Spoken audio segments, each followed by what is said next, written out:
बिस्मिल्लाहिर्रहमानिर्रहीम, अस्सलाम वालेकुम। मैं हूं कई महर और आप देख रहे हैं हर लम्हा क्रिकेट।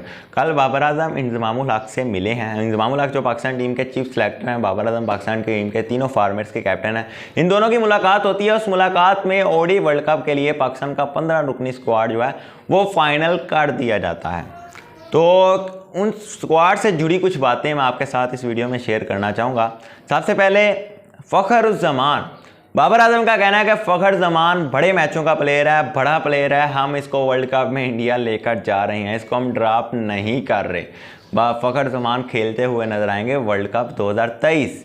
वो बाहर होते हुए नजर नहीं आएंगे। इससे पहले अंदाज़ा किया जा रहा था, चैमो को ये चाह रही थी कि फ़खरुज़्ज़मान जो है वो स्क्वाड का हिस्सा नहीं होंगे, लेकिन अब ऐसी बात नहीं, बाबर ने खुद बैक किया है कि फ़खर मुझे चाहिए। उसके अलावा दूसरा प्लेयर जो है वो शादाब खान की वाइस कैप्टनसी पर सवालात थे, शादाब खान की लाइन पर सवालात थे, लेकिन शादाब और नवाज पर बाबर आजम ने कहा कि नहीं भाई मुझे ये चाहिए, ये वर्ल्ड कप तक तो एटलीस्ट मैं इन प्लेयर्स को बैक करूंगा, ये दोनों मुझे चाहिए अपने स्क्वाड में। और वाइस कैप्टन के तौर पर शादाब खान भी डेफिनेटली आपको स्क्वाड में नजर आएंगे। तीसरी बड़ी जो चीज़ है वो ये है कि इब्रार अहमद को तलब कर लिया गया है। उसामा मीर को ड्रॉप किए जाने का अमकान है। उसामा मीर जिसको आपने एशिया कप का एक भी मैच नहीं खिलाया, उसको आप ड्रॉप करेंगे। इब्रार को, इब्रार की सलाहियतों पर मुझे कोई शक नहीं है, उन्होंने बड़ा अच्छा बॉलर है, वो मिस्ट्री स्पिनर है, पिच जिस तरह की मर्जी हो वो विकेट टेकर बॉलर है। लेकिन उसामा मीर को एशिया कप का एक भी मैच ना खिलाना और उसके बाद ड्रॉप कर देना, इब्रार अहमद को ले आना, ये चीज़ मेरी समझ से बाहर है। नवाज फॉर्म भी नहीं है, फिटनेस भी नहीं है, क्या करता है वो लड़का, वो पाकिस्तान टीम के साथ ट्रैवल करेगा।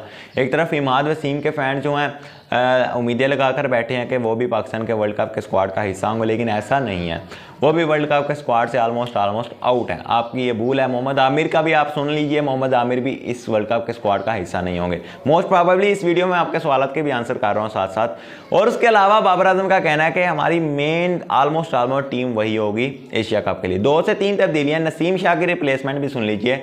नसीम शाह की रिप्लेसमेंट के तौर पर बाबर ने कहा कि Zaman Khan is the best option, मतलब कि हसन अली अगर हुए तो हसन अली रिजर्व में खेलेंगे, हसन अली मेन स्क्वाड का हिस्सा नहीं होंगे, रिजर्व के साथ टीम के साथ ट्रैवल करेंगे। और उसके अलावा अरशद इकबाल पर भी गौर किया जा रहा था, तो अब अरशद इकबाल का नाम नहीं लिया जा रहा है। इब्रार अहमद की शमूलियत वह लाजमी तौर पर हो सकती है, लेकिन 1-2 और तब्दीलियाँ आपको नज़र आ सकती हैं। पॉसिबल यह है कि मोहम्मद हारिस जो है विकेट कीपर, उनको शायद ड्रॉप कर दिया जाए, ऐसे हमारे पास अपडेट्स आई हैं।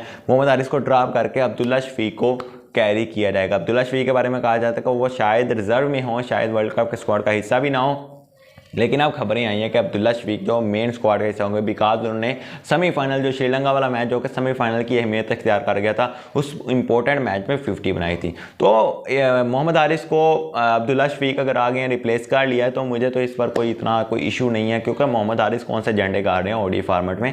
लेकिन सरफराज के हवाले से भी कुछ लोगों ने बातें उठाई थी, सवाल उठाए थे, लेकिन सरफराज की भी शमूलियत नहीं है इस वर्ल्ड कप के स्क्वाड में। तो ऑलमोस्ट स्क्वाड सेम लगभग चल रहा है। एक इब्रार अहमद की आप कह सकते हैं शमूलियत होगी, एक जमान खान की शमूलियत होगी, हसन अली अगर आते हैं तो रिजर्व में आएंगे, अब्दुल्ला शफीक की शमूलियत होगी, उसके बाद फ़खर वगैरह, उसके बाद आप कह सकते हैं शादाब और नवाज, फ़हीम अशरफ भी पॉसिबल नहीं है, वो भी ड्रॉप हो जाएंगे, उनके भी चांसेस हैं ड्रॉप होने के। उसके अलावा आपके शाहीन वगैरह बाकी सभी ऑलमोस्ट सेम वही स्क्वाड होगा जो आपका एशिया कप का है। तो इट मीन्स कि आपने कोई भी गलतियों से सीखा नहीं एशिया कप में। बाबर आजम ने, हालांकि जो जरपें भी हुई थी रिसेंट, हमने ड्रेसिंग रूम में देखा था कि शाहीन जो बाबर के सामने आकर खड़े हो गए थे, जिन्होंने परफॉर्म किया उनको तो कम से कम उनकी तो तारीफ़ कीजिए। तो बाबर और रिजवान साहब फिर दरमियान में आते हैं, इनकी सुलह करवाते हैं, साइड पर करा देते हैं, चुप करवा देते हैं। तो ये चीज़ें हुई हैं, ये पिछले कुछ दिनों से हमने सुना था, लेकिन इसमें कितनी सदाकत है इस पर कोई भी बात नहीं कर सकता। ये एक चाहे मगोइयाँ भी आप कह सकते हैं, लेकिन कुछ ना कुछ तो हुआ है ड्रेसिंग रूम में। लेकिन अब बाबर फिर वही फॉर्म में आ गए हैं कि जो एक मेजोरिटी अब बनी हुई थी, शादाब भी खेल रहे हैं, रिजवान भी, शाहीन, ये सारे जो एक कंपनी बनी हुई थी, एक गठ बना हुआ था, वो गठ कायम रहेगा। शादाब आई डोंट नो किस वजह से उनको कैरी कर रहे हैं, उनकी परफॉर्मेंस नहीं है। हाँ, रिसेंट 2 सालों में आपने उनको बहुत ज़्यादा बैक किया, लेकिन शादाब को भी आप खुद पर काम करना चाहिए यार।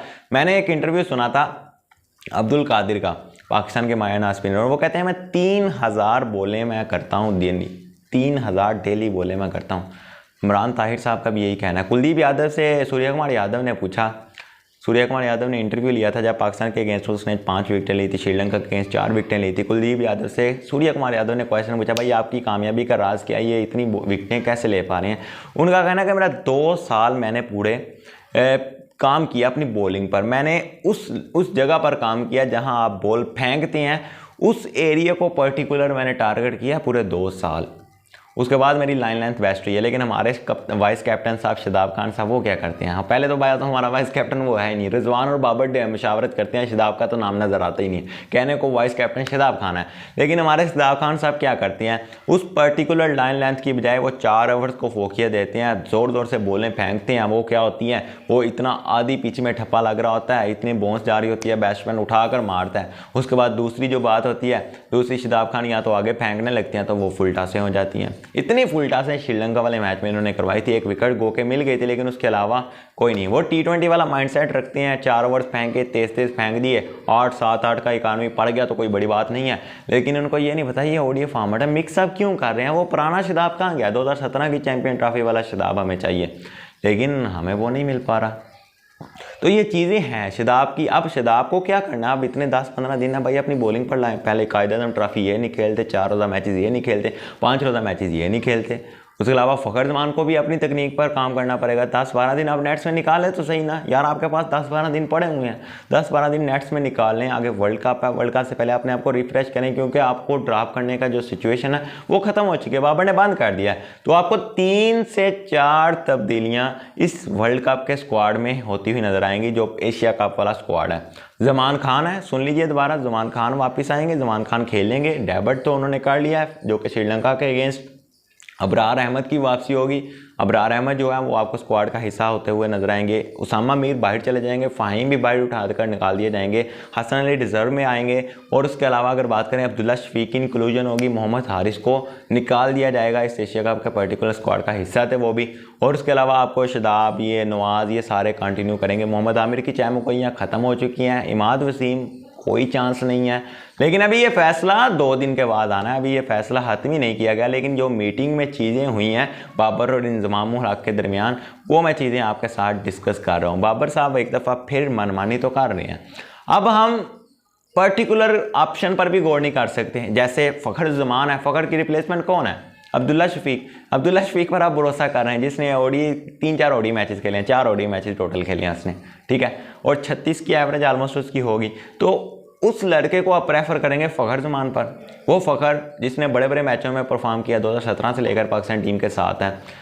पिछले 2 सालों में तो वो एक दफ़ा सिर्फ ड्रॉप हुए हैं, उसके बाद वो मुसलसल टीम के साथ है। 3 कंसेक्टिव सेंचुरियाँ भी उन्होंने बनाई है, डबल सेंचुरी भी बनाई है, 193 भी खेला है, चैंपियन ट्रॉफी का फाइनल भी खेला है। तो जिस तरह की उन्होंने सेंचुरी इधर बनाई थी, तो वो फ़खर बड़े मैचों का प्लेयर तो है, ये चीज़ हमें माननी पड़ेगी। फ़खर को बैक किया, मैं खुद एग्री करता हूँ, बैक करना चाहिए। ये बड़ा प्लेयर है, बड़े मैचों का प्लेयर है, ये बड़े मैचों में आपको परफॉर्म करके देगा। इसकी फॉर्म जो है वो अगर गई है तो वापस अगर एक दफ़ा आ गई ना, वो एक इनिंग्स में ये मैच का 5 पलट देगा। उसका बैकअप नहीं ना हमारे पास है, हमारे वजह असल यही है, जहाँ हमारे पास बैकअप है वहाँ हम यूज़ नहीं कर रहे।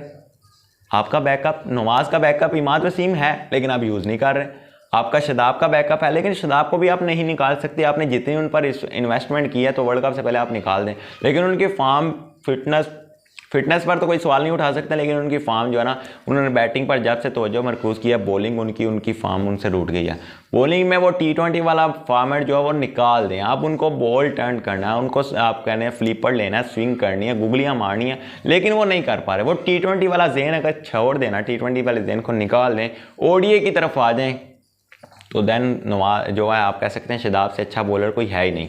लेकिन उनको ये चीज़ें निकालनी पड़ेगी। तो मिलते हैं नेक्स्ट वीडियो में, अपना बहुत ज़्यादा ख्याल रखिएगा, दुआ में बना उसके, ये मेरे को याद रखिएगा। अल्लाह हाफिज़।